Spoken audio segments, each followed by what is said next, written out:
If I asked you what was common between these very illustrious names, what would you say? Mr. Kumar Mangalam Birla, Mr. Motilal Oswal, Mr. Suresh Prabhu, Mr. Shekhar Kapoor, Mr. Piyush Goyal, Rakesh Jhunjhunwala. What do you think is common between these people from very diverse walks of life and professions? Two letters, two simple letters, C and A.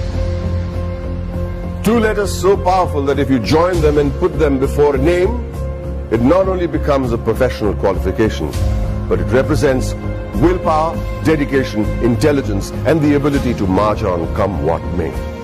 To the rest of the world, these two letters mean chartered accountant.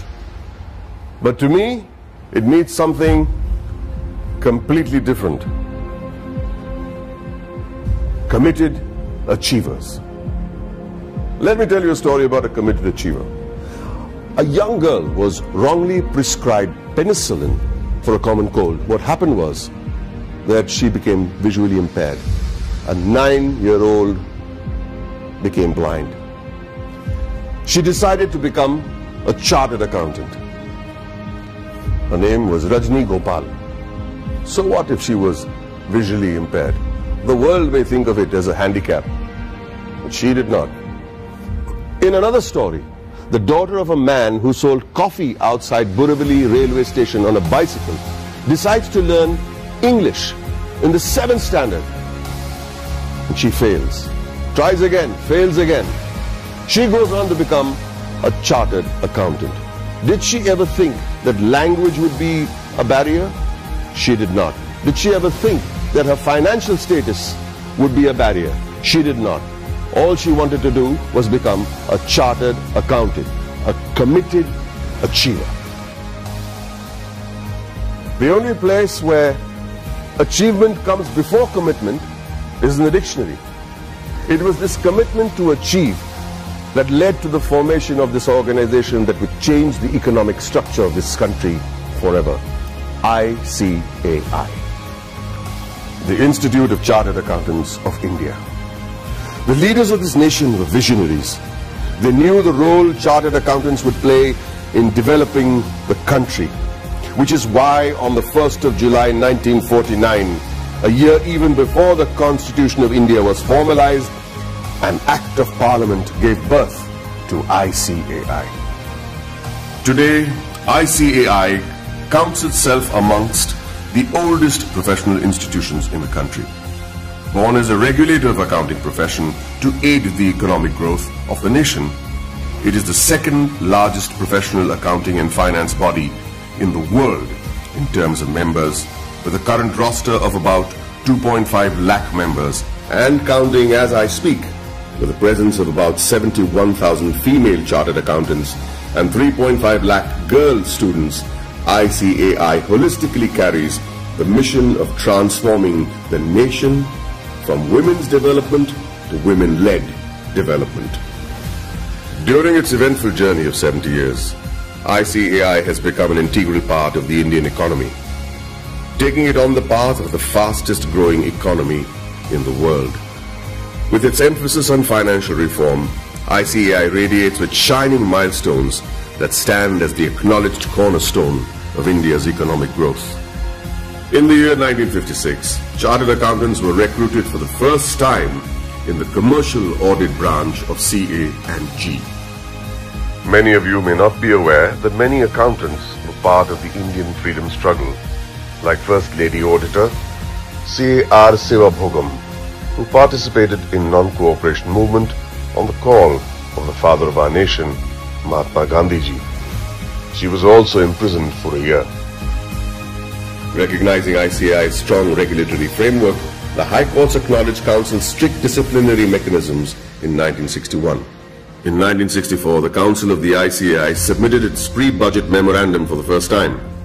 The memorandum contained useful suggestions for reorientation of taxation policies and procedures to the Finance Ministry. The process was so helpful that it is being practiced ever since.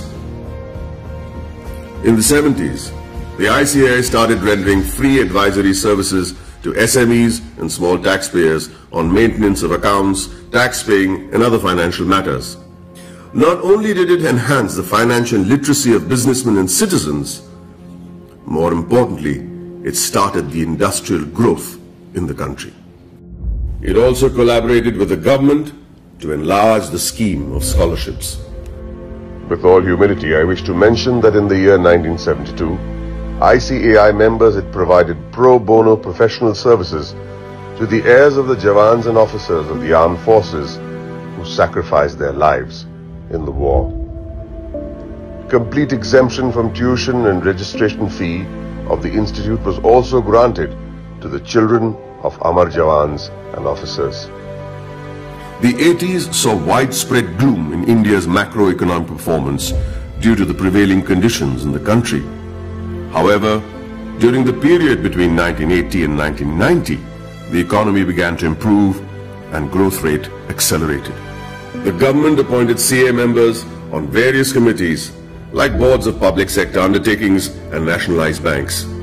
The government also appointed ICAI as an expert and independent advisor on company law, fiscal and various other committees. The corporate sector, the public sector corporations, cooperative societies and public trusts were brought under the accounting discipline by legislation.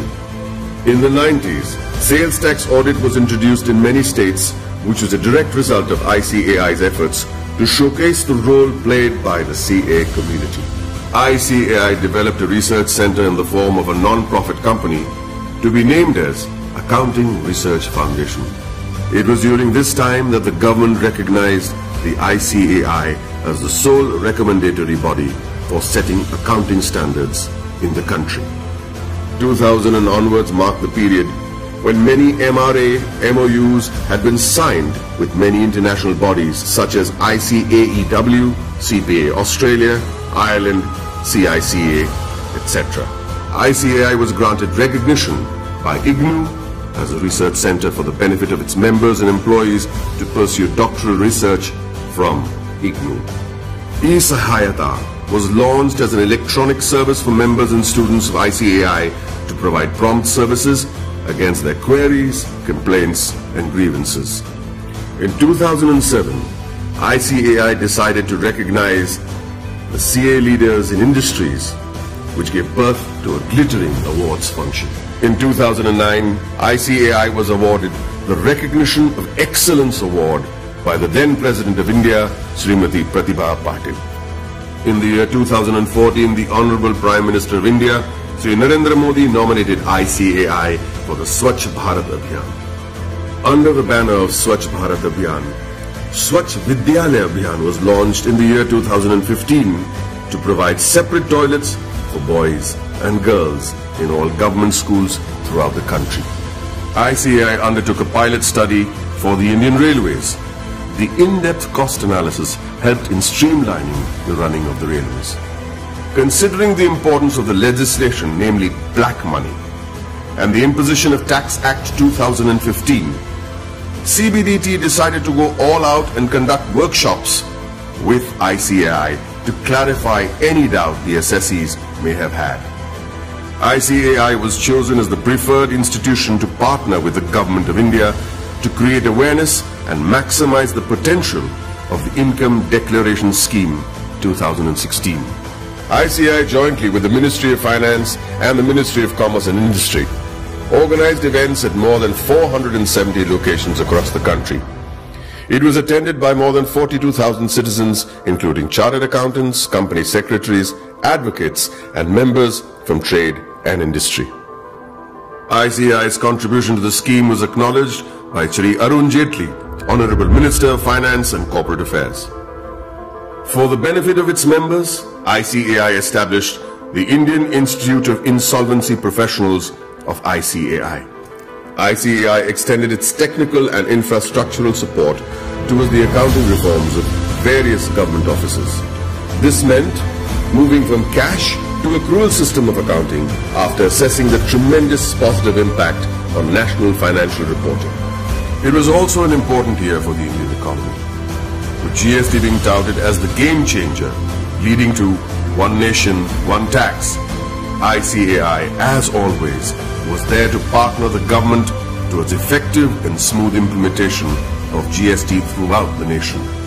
As a result, ICAI and CA members became a proud knowledge partner for GST success. For a clearer understanding of GST, ICAI carried out more than 3,000 programs benefiting more than 2.5 lakh participants. ICAI also established GST Sahayata desks all across the country to facilitate small businessmen, traders, shopkeepers, and the public at large. ICAI has created a milestone by launching various incubation centers. In line with the Prime Minister's vision to support startups, ICAI is providing massive platforms to help CAs start their businesses. Not many people know that there is an accountancy museum in India, or that the ICAI is the first accounting body in the world to start a digital accounting and insurance board, or that there are 3 forensic labs in India to monitor financial bungling and frauds. With this, the ICAI is keeping its eyes and vision firmly on the future. The ICAI has a very strict code of ethics.